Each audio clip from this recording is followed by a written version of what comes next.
Unless you've been living under a rock with a flip phone and a typewriter, you've likely experienced a moment where you've talked about something with a friend, only to later see that thing pop up on your news or social media feed. It's a creepy feeling, but also a confusing one, because not only do we want to enjoy the modern convenience of asking Google where the nearest taco truck is, we don't want to be left behind in modern skill sets.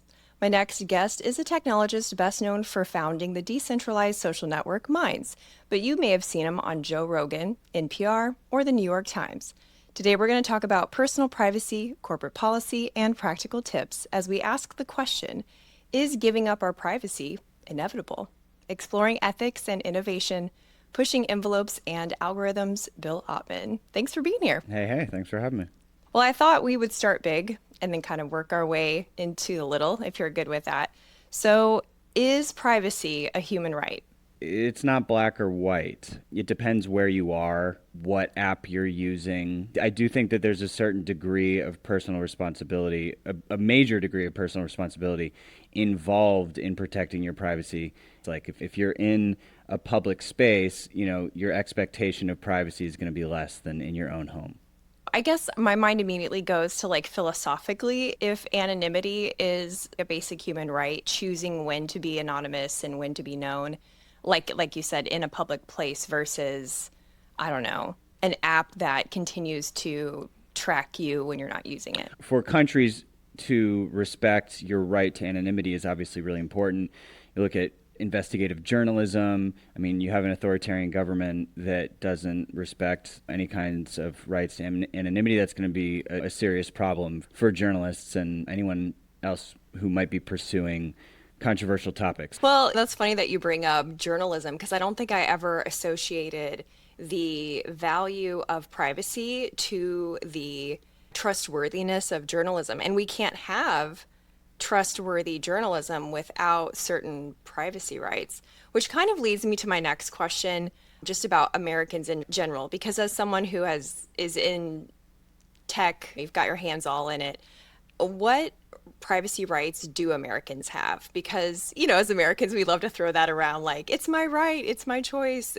But what is the reality of the rights of Americans? Yeah, I mean, we have the right to not be searched without a warrant. That's a really big one. And if you look at what's been going on over the last couple decades with a lot of these government programs trying to subvert that and just this revolving door between big tech companies and the government where, like during the Biden administration, they were just sending requests for meme accounts to get banned because it said stuff that they disagreed with about COVID. And then it goes back much further than that to Edward Snowden and the PRISM expose with the NSA and all of the backdoors into big tech companies. So that's a huge problem when that type of unconstitutional system is happening. Well, because we as individuals are just like busy living our lives. We're doing the thing, we're worried about those daily details that make up our families and our careers. And so we forget things like the Patriot Act, for example. Like once it was passed, it actually was active until 2020.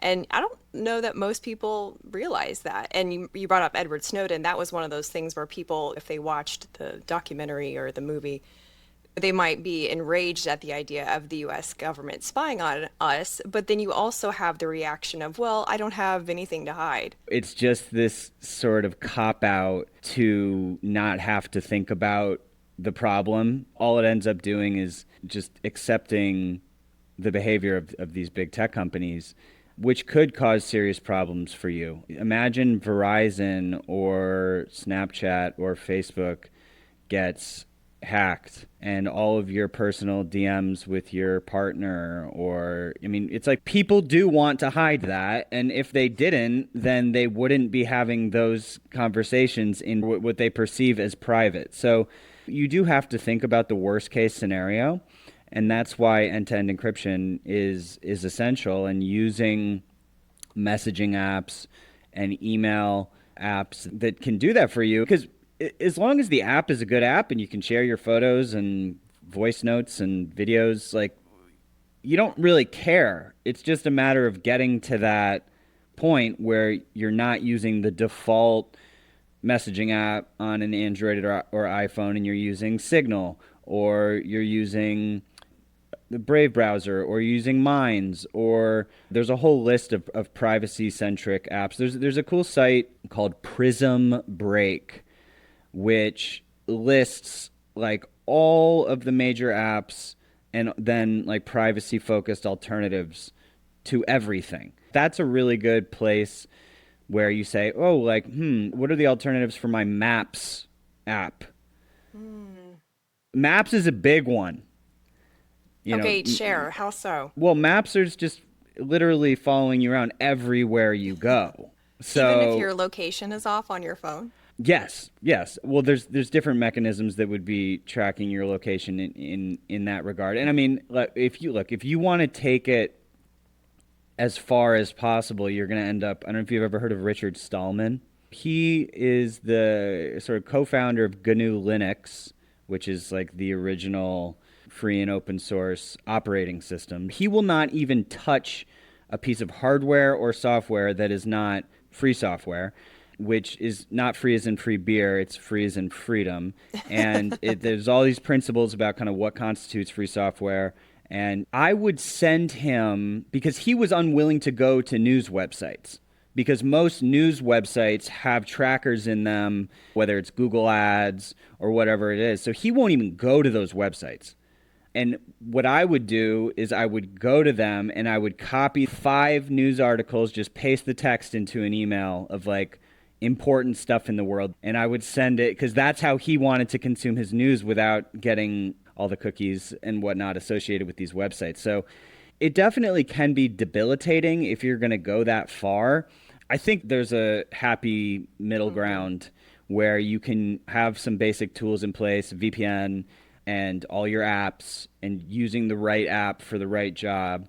But it's a learning process and it takes time and energy. And I forget the name of the Maps app, but like the inconvenience of it is that you have to download the individual maps for the areas that you want. Like it's not Google Oh. Maps. So in order to have it like local on your phone, you have to get the maps that you need, and then it's definitely usable, and it's definitely way easier than using an actual map, but it's not Google Maps or Apple, which are so easy. But like, yeah, those would arguably be super dangerous things if you were exposing the government and they could just easily look at what you were doing, and particularly if you're in an authoritarian country.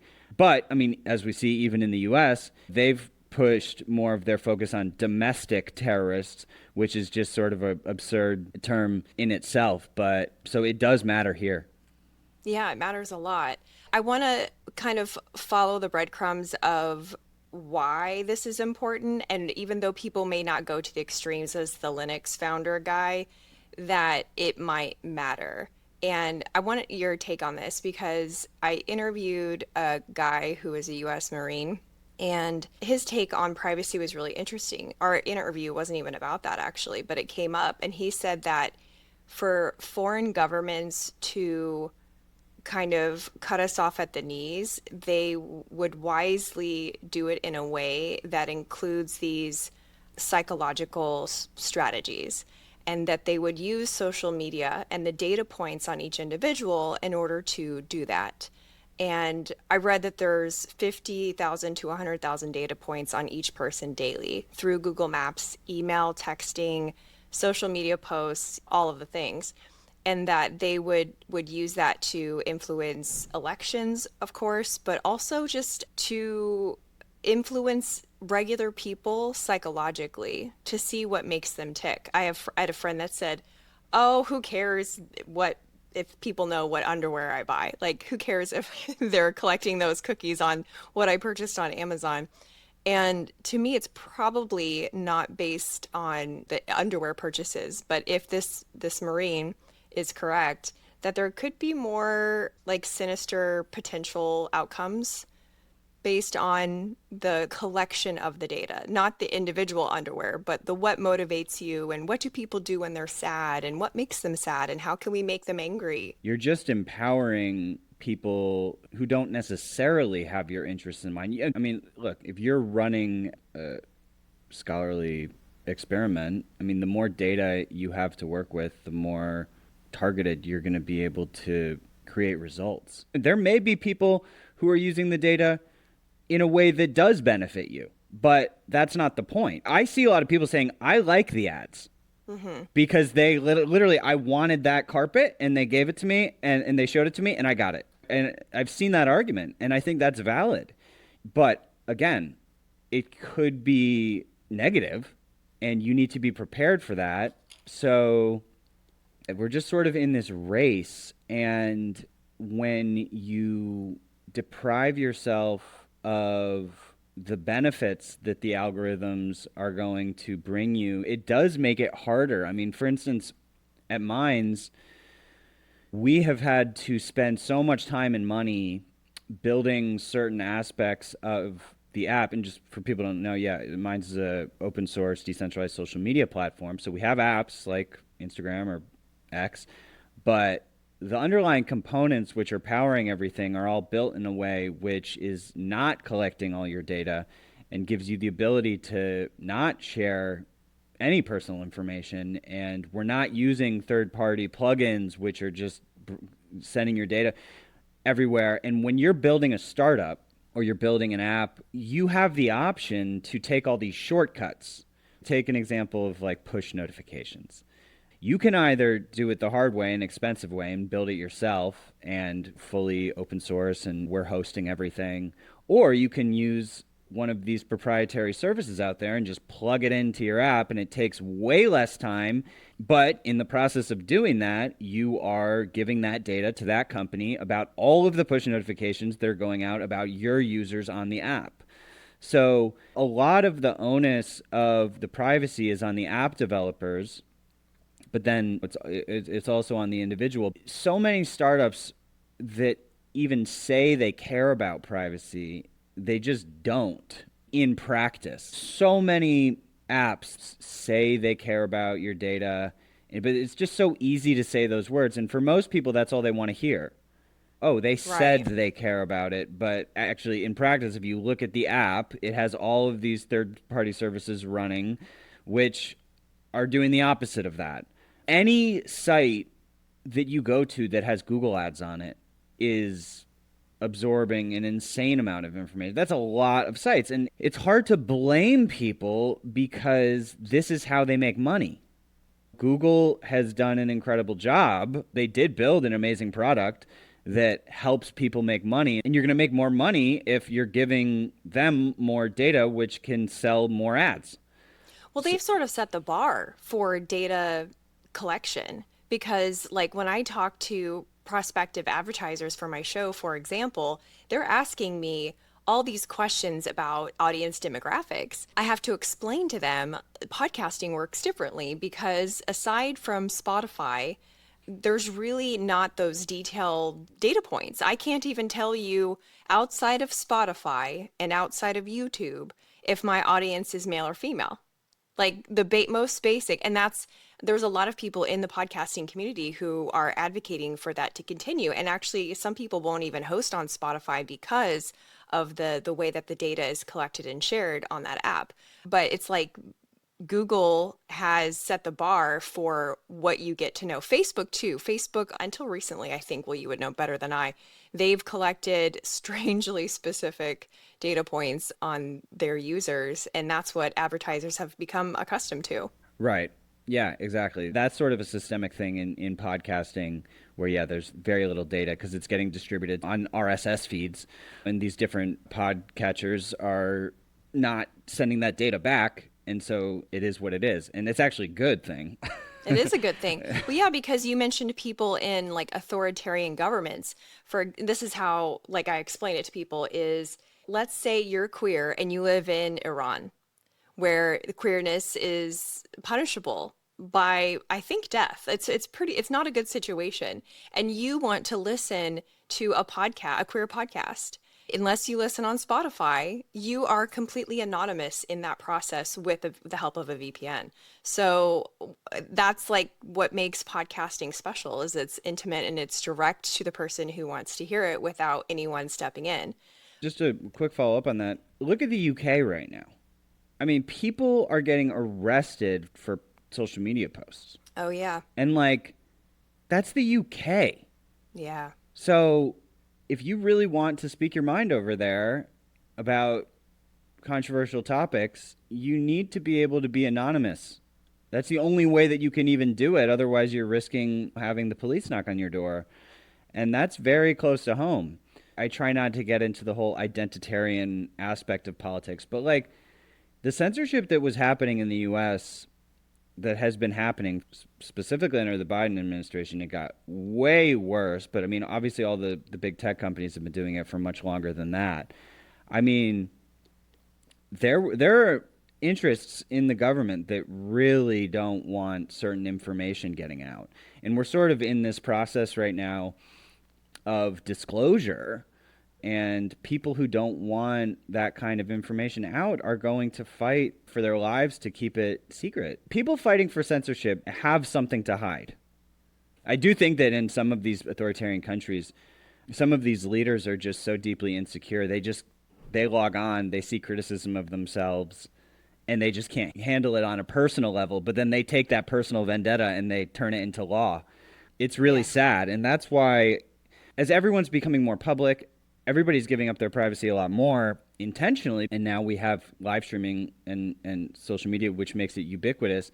There are benefits of that. It's not one size fits all. I mean, some people want to live stream all day, every day, and they want to share their personal thoughts and they want to be a public figure and they want to overshare. That doesn't necessarily mean they want their location data getting shared everywhere, but they have made a decision to say, like, I'm going to be super public with my life, and there's going to be benefits that come with that and also consequences.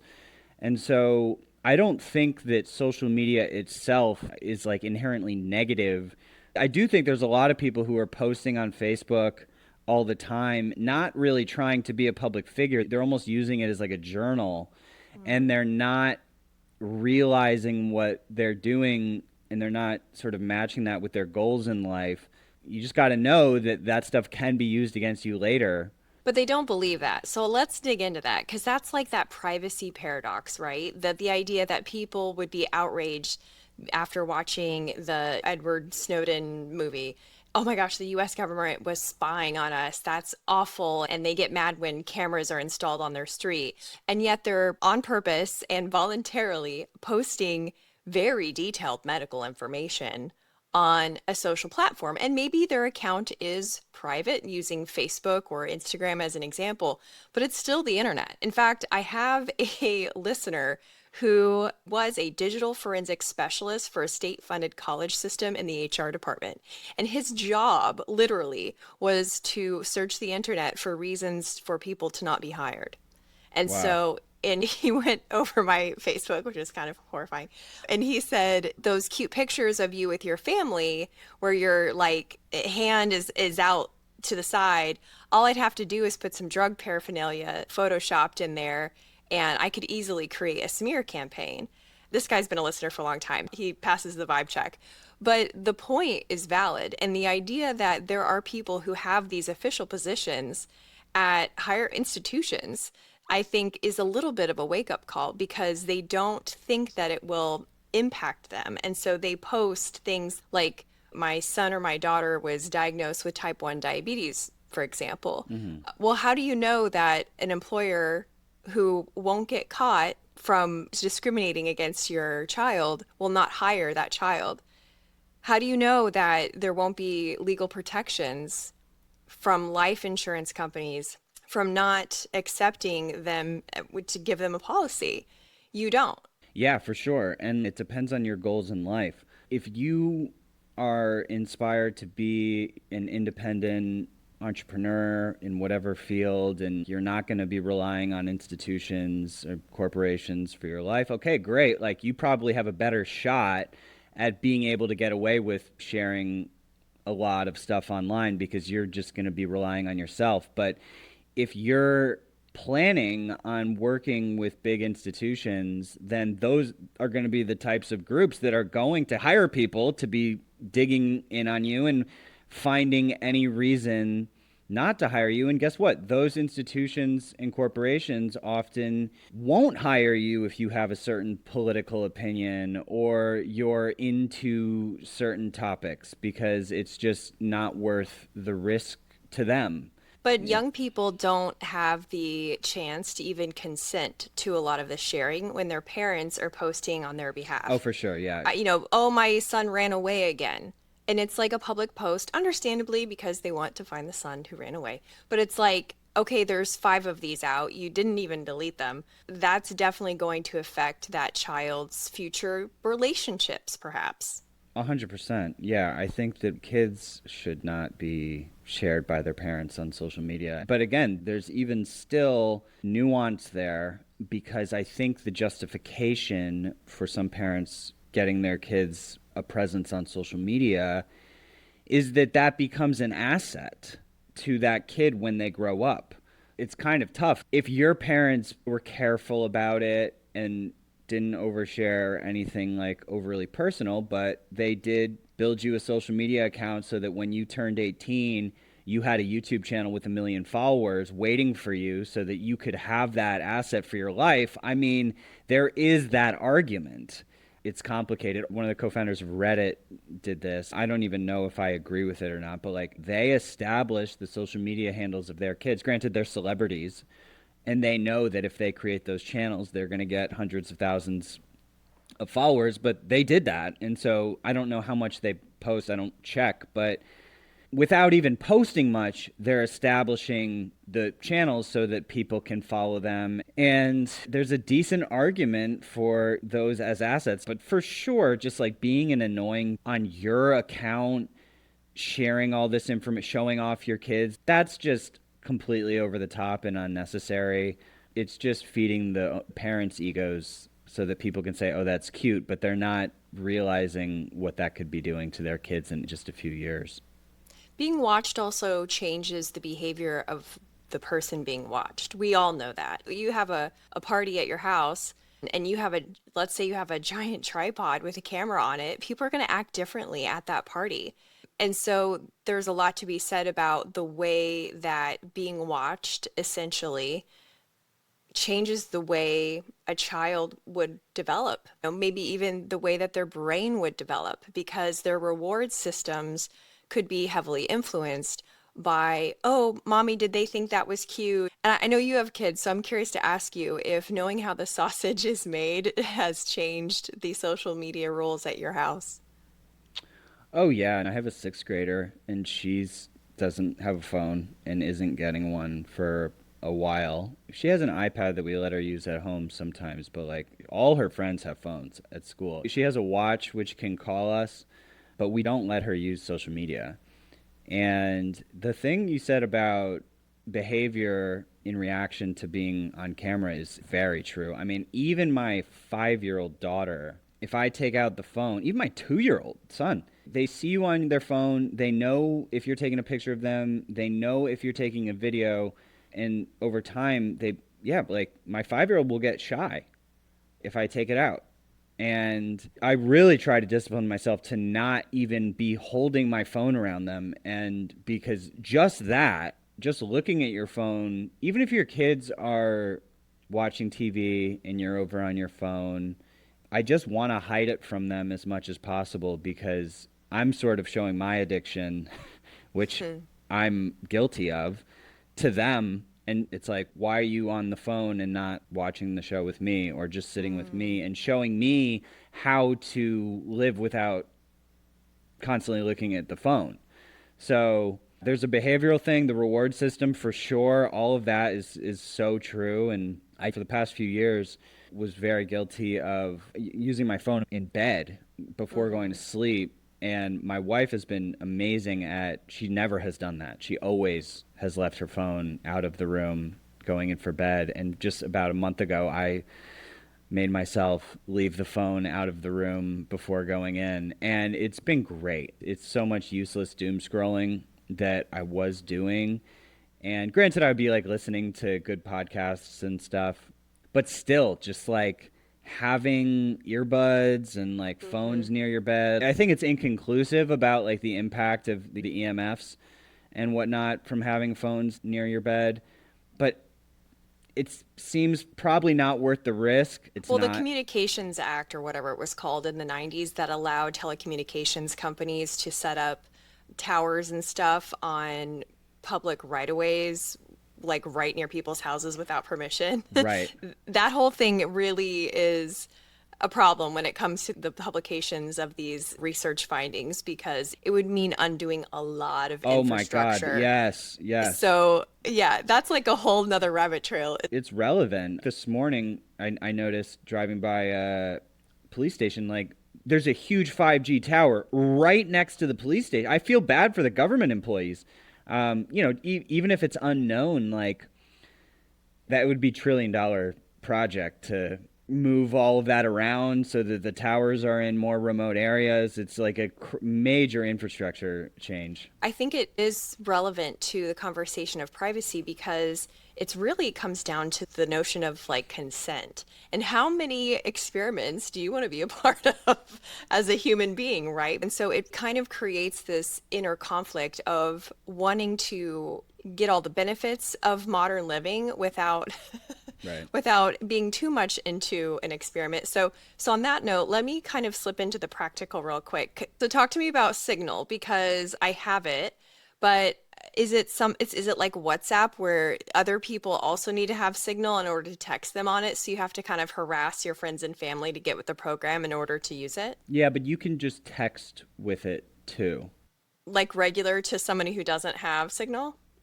Yeah, if you enable it for SMS. It's very similar to WhatsApp, but WhatsApp says they're encrypted, But it's owned by Meta, but it's which owned is by a little Meta and sketchy. it's they can't prove that it's encrypted because it's not open source software. So Signal, I mean even governments use it as we just saw with the leaked Yeah. Signal texts. But what that really shows interestingly is that no matter how much encryption you use, you're only as safe as the people who are in the conversation because people can share Well, that's kind of like themselves. that human behavior puzzle piece of it all, right? Because the reason that moms and dads overshare part other than the vanity metrics of it, getting the likes and the attention, is there is admittedly a sense of community when it comes to social media. So a parent struggling with something would find comfort in being able to connect with other parents of children who have similar difficulties. Yeah, or family group chats or groups. I've really tried to get away from like techno guilt, which I've experienced heavily in the past after becoming aware of all this information. And you just need to do what you can. There's no reason to not switch your browser, there's no reason to not switch your messaging app. And so for the browser, you said use Brave. I use DuckDuckGo. Is that a good one? Yeah, that's not so much a browser as a search engine, but you can like I have DuckDuckGo default on Brave as the search engine. There's another browser coming out called the Ladybird browser, which is like a fully independent because the thing about Brave is that it's based on Chromium, which is Chrome, but actually the Chromium is the good part of what Google created for Chrome. It's kind of the underlying engine, but then Chrome, Google's released version has all kinds of nasty stuff in it. So Brave basically took Chromium and built more of a privacy conscious browser on top of the engine.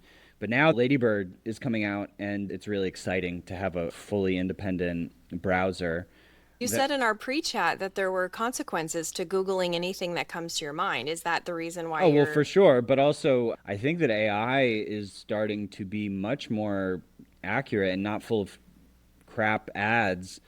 Googling something is kind of a horrible experience now. It's like the top 5 things are ads, and then there's a lot of like SEO gaming that people do to get their stuff listed. If you go to minds.com or if you're running your own app, you can have your own AI, which is not sharing that data with those corporations. But AI opens a whole privacy can of worms too. I mean, people are giving all of their personal data to AI and on a completely different level, but it is amazing what's happening with it, specifically with like medical stuff.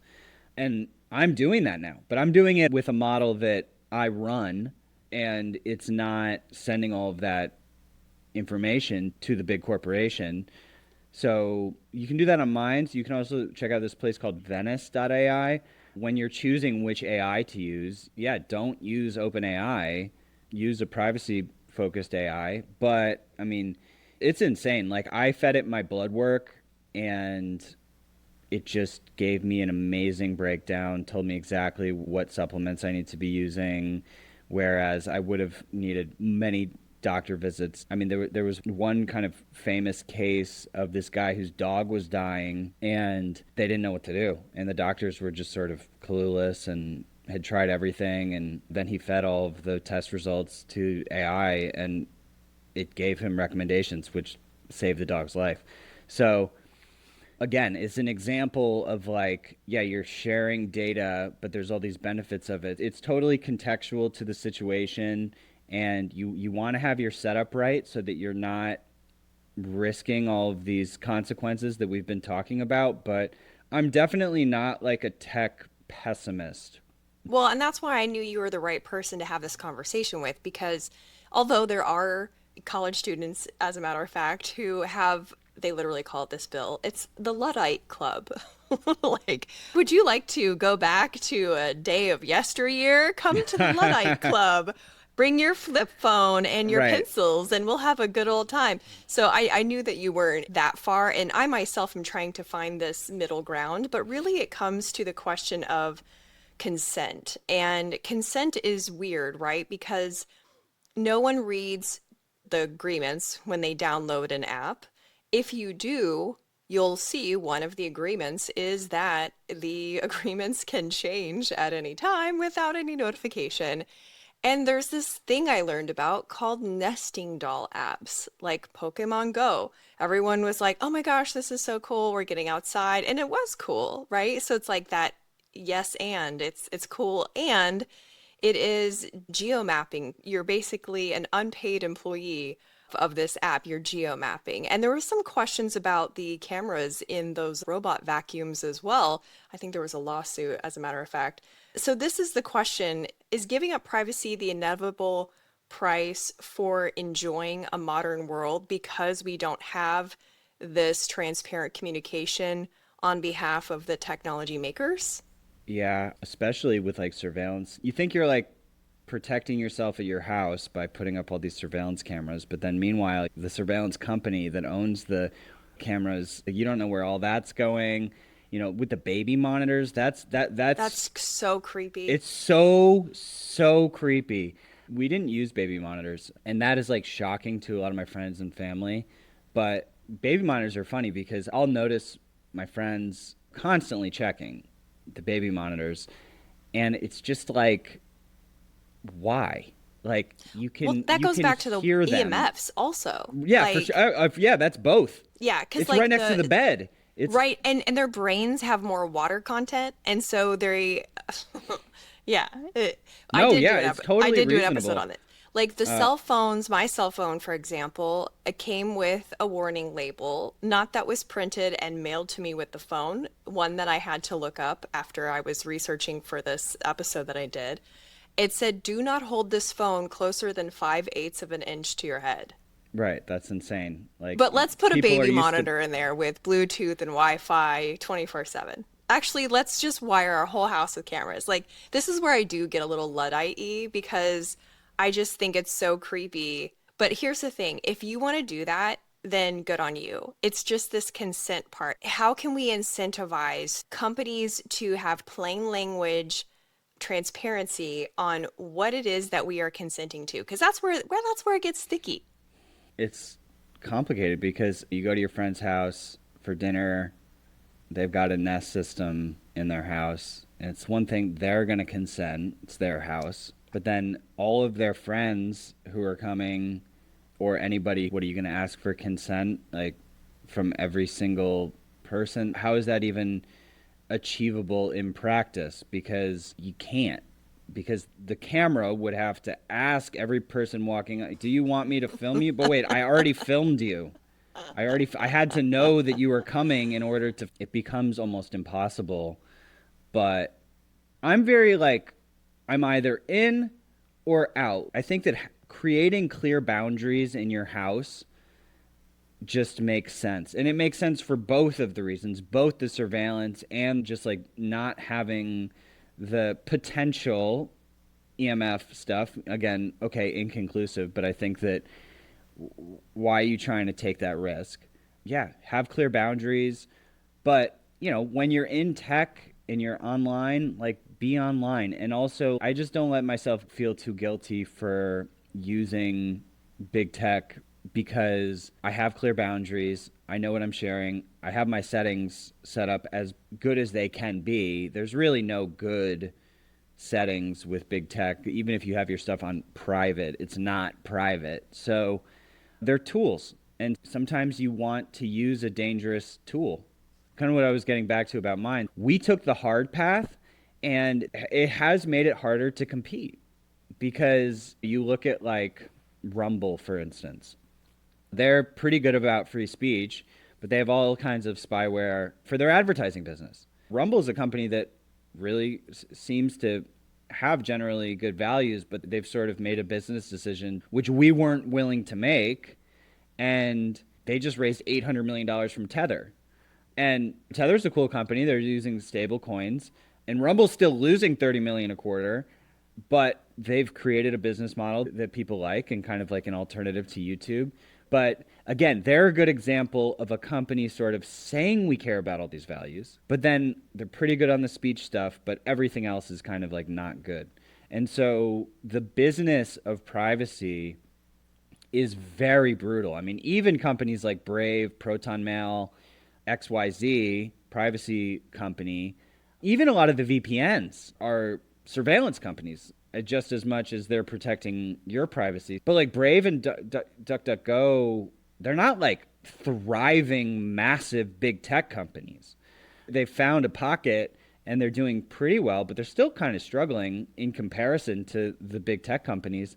And then you look at like X and Elon, again, better on the speech stuff, seem to be not letting the government have as much of a say in terms of surveillance and censorship, but also like they've integrated XAI, now owns X. And so it's all about data. Everything, Right. this is like the evolutionary pull of the data, which is going to help create this super intelligence. And there's going to be lots of benefits and consequences that come from that. Well, it's tricky because Yeah. the law of commons, I think it's called, correct me, somebody, if I'm wrong, says that if doing something benefits someone, even if that something is at the detriment of the greater good, if that person can get away with doing that thing, no consequences, that person, according to the law of commons, will do it. And so that's where the whole legislation. So I have some rapid fire questions, but before we rapid fire, I have two more kind of unrapidness questions for you. And one of them, since we're talking about privacy and being observed, you're a partner on something called Fish Tank, which is a TV project a lot like Big Brother, but it's unscripted, where the viewers can make decisions for those in the house by like sending in, like paying for requests, basically. So, how do you reconcile the part of yourself that's advocating for privacy first platforms like mine's while also being a part of something that's basically like a real life Sims game? Yeah, it's all consent, basically. I mean, with fishtank.live, season 4 starts June 13th. So if you go to the site now, you're not going to really get the real experience, but June 13th. We wire up this house. People online can pay to like blast their message through speakers in the house. They can like pay to deliver a gift or like take someone's blanket away. It's this totally weird, crazy, interactive experience. And we think that Black Mirror might have even just commented on us in one of their recent episodes. We're not sure though, but it really looks like it. They had this like fake streaming platform where you could like pay to make people do crazy stuff, and it looked a lot like our sites. So we're not entirely sure, but I don't know if that would be a W or an L. But it's not like some involuntary thing. These people come as contestants on the show. They're there 24/7 for 6 weeks. There's a grand prize. They're performers. They want to be observed. Yes, it's a collaborative art project, essentially. And we're not necessarily saying, as the producers, this is good. It's part of what we're doing is almost commenting on the dystopian nature of reality TV. And we're almost like making fun of ourselves and it at the same time. That's kind of a narrative layer of it. But what I will say is that, for instance, in season 2, this guy TJ came in and he was like pretty severely like autistic when he came in, was twitching, like would do these major body movements, and he was like a smart guy, but clearly had some issues. He ended up winning the show. He won $50K. By the end of the 6 weeks, he was no longer doing that. Wait, was it an act? No, we don't believe so, and he's never said that. And I think because the experience that you go through being observed and getting all this live reaction, it's not just being observed, but literally there's speakers in the room that are live people making fun of you or inspiring you, or it's a mix of positive and negative messages. An introvert nightmare, by the way. Like I Yes. couldn't ever participate in that. Like I can hardly attend a birthday party without needing recovery time. It's brutal. There is tension there, but what Fish Tank is very much a like internet native.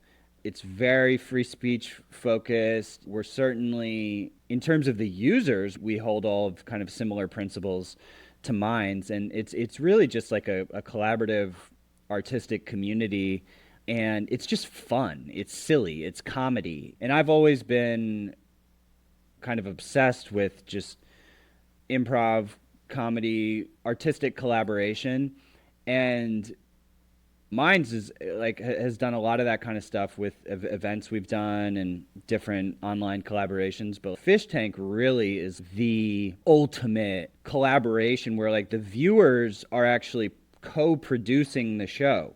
Their input is guiding where things go, and so it's really like this crazy organism of like the streamers, the viewers, creating this art. It's fun, but I recognize a little bit. It's ironic a Yeah, little. ironic. Yeah. Yeah, I think that's a good word. We'll stick with ironic. We'll add that to your bio. Ironic. Okay, one more question before our rapid fire, and that is I want to ask you about this legislation piece because I think knowing as voters, even just like on the local level, maybe, I don't know, I just think half of us just don't even know the right questions to ask. And I was researching this one physician who suggested that when it comes to medical privacy, for example, right, we have this really disjointed system in the US where we go to one doctor and he can't tell what the other doctor said, yet our entire medical history has been hacked how many times now? Like, what are we up to? Right? Yeah.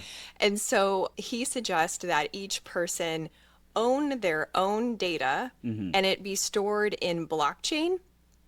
And I guess there's like a small European country that's doing this with some success. Of course, there's always some small European country doing it. I think the idea that it was passworded, and I don't want to get too hyper focused on blockchain itself, but more just using that as an example of like, what should the public be advocating for themselves? Yeah, for sure. Like, if you go get a blood test at Quest, like they should not be able to share your medical information with anyone. But most of these medical companies, it's really bad tech. It's lazy. It's lazy. It's all just bad. So I've just started, every time I go get a test, just like building my own archive of all of my stuff so that when I go to a new doctor, I have it. I don't have to be going through this insane process. It's just like every time you go to the doctor, get your stuff, keep it on your own secure, in your own secure folder on your own computer. And from there, you're going to be empowered to do what you need to do with it. But definitely, like, the disparate medical data is just ridiculous. Do you see a world in which there is legislation protecting consumers in an honest and transparent way? Yeah, I could see that happening. Okay. Yeah. All right. So, rapid fire questions. This is so silly to ask, but I just feel like it's the question everyone asks themselves at some point. Are our phones listening to us? Yes. Yeah, you have to assume that unless you have a phone where you are aware of all of the components and there are certain privacy phones which are working on this kind of thing. But the reason you have to assume that they are is because we don't know that they're not because they're proprietary technology. Oh. You hear the things like, oh, I was just talking about coffee. I got the coffee ad on Instagram 10 minutes later. Like that stuff's totally happening. Zuckerberg keeps denying it on his podcast PR tour that he keeps doing, Yeah. like Yeah. trying to act like he's cool now. I He's noticed. not. He's not. So, yeah, I think it probably differs between phone companies in like the degree of which it's happening and the different scenarios when it may or may not be happening, but I think you should assume yes Is this because why you should have a Faraday bag? sure, I actually don't have one, but I think that I would like to get one. I think that just having these types of things for even if you have friends over, like not necessarily because like, oh hey, we're afraid of being spied on, but it's like, hey, everyone, put your phone in the bag while we're hanging out. Yeah. Like that way it's like we're not on our phones, we're being present with each other. So it's kind of dual use. It's the EMF thing, but it's also just a discipline thing for your family or your group. I think it's a useful thing to have. That's a great hack. I'm going to put all of these in my Saturday notes, by the way, for all my listeners. Like, if you get my emails, literally everything we talked about here, every clickable resource will be in one nice, neat place. So if you're not on that email list, just go to meredithforreal.com and you can get there. How bad is TikTok? Oh, it's bad. It's bad. And it's like, okay, your sixth grader is dancing on TikTok. Who's watching that? Yeah. The Yeah. people who are watching that are sketch. So, yeah, it's a problem. And then, yeah, from the surveillance standpoint, I know that there's sort of a process going on for the U.S. gaining majority ownership. And yeah, hopefully that happens, to be But honest. the permissions, I wanted to ask you because I tried to look this up before our interview and the website, because I don't have TikTok, but so all I could find was like on the web browser was not very detailed. But my understanding when I previously researched this is that the permissions of TikTok on your phone once downloaded, I don't even think you have to like be active on it, just to have it on your phone. It has observational permissions to view keystrokes on other devices also connected For sure. to Yeah. that same login or the same Wi-Fi or something like that. Is that still current?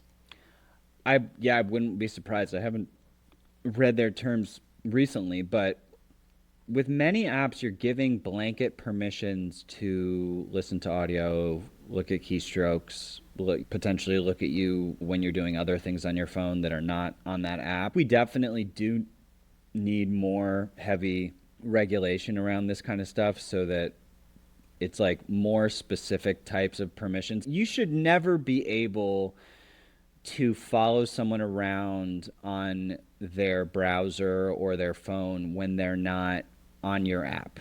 Like, Yeah. but then the problem is that there are certain apps that, like, that's the point of them. It's like a remote desktop. Say you're having a tech issue on your computer and you want someone to be able to help you and, like, fix your computer from another place.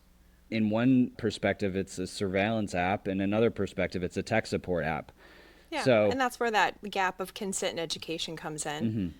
I also wanted to ask you about 23andMe because for the millions, however many people that voluntarily sent their DNA to this company, which now they're going bankrupt, what's the worst case scenario there?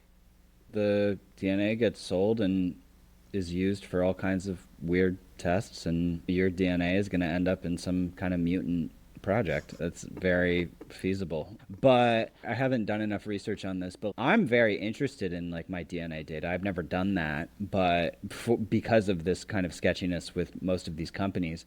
But I think there's a huge opportunity for a privacy-based DNA company to come out where like you send it in, you get the results, and then it's like immediately deleted, or like it's just much more of a consent focused DNA company because yeah, like I'm super curious about that data and like where my family comes from and whatnot. So I actually do think there's a pretty big opportunity in that one. Yeah, yeah, that's an interesting one.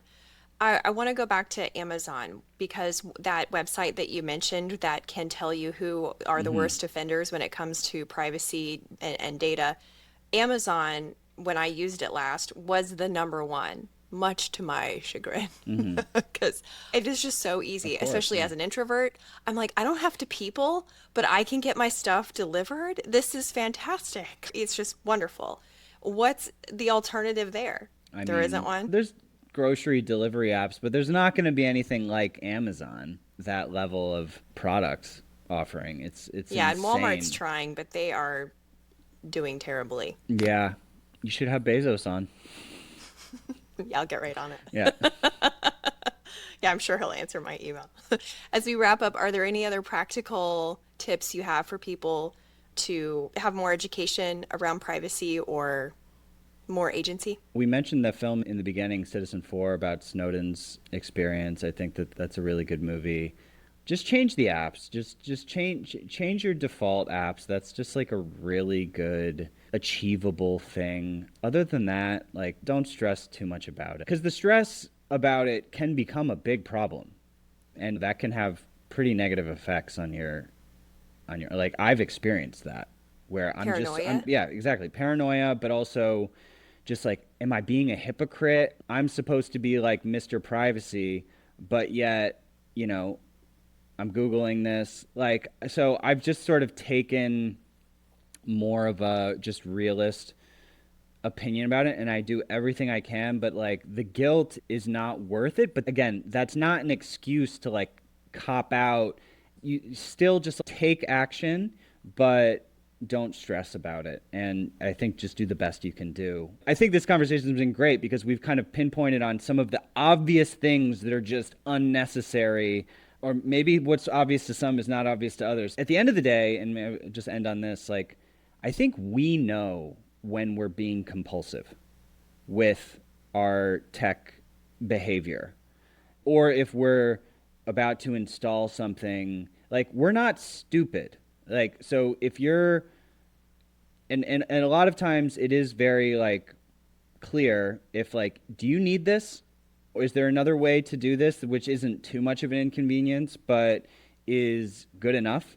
So I think that yeah, it's creating our own personal boundaries is really the key thing. You could install every privacy app on your phone, but if you're holding your phone 24 hours a day and it's by your bedside at night, guess what? Just having the phone, you're never going to get around just having the phone. Like mobile phones in themselves are a surveillance issue. So I think that there's a much more basic kind of zoom out where it's just like control yourself more.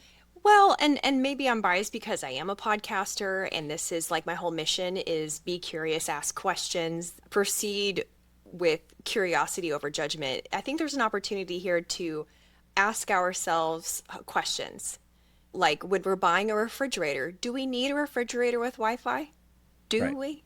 Do Right. we need a television with a camera in it that senses when we're in Absolutely. the room watching? Like just asking questions, getting that habit of asking the question, I think will start to unlock the right behavior on an individual level, and those individual choices can create market signals that let's freaking hope Yeah, would yeah. create some important and practically meaningful legislation that would allow us to feel just more at ease. Yeah, and even without legislation, I think you're right. The market data will change if we change. I mean, vote with your dollars. Like, if you go to Best Buy, you are going to be pulled into a sales funnel which does not have your privacy in mind. You're not using a camera on your TV, so why do you have a camera on your TV or your fridge? If you don't take action and educate yourself and become sort of in charge of the process, other people are going to be owning that process for you, and their interests are in pulling you into the direction. It's not doesn't mean that they're evil. It's just that that's the corporation that they're a part of, and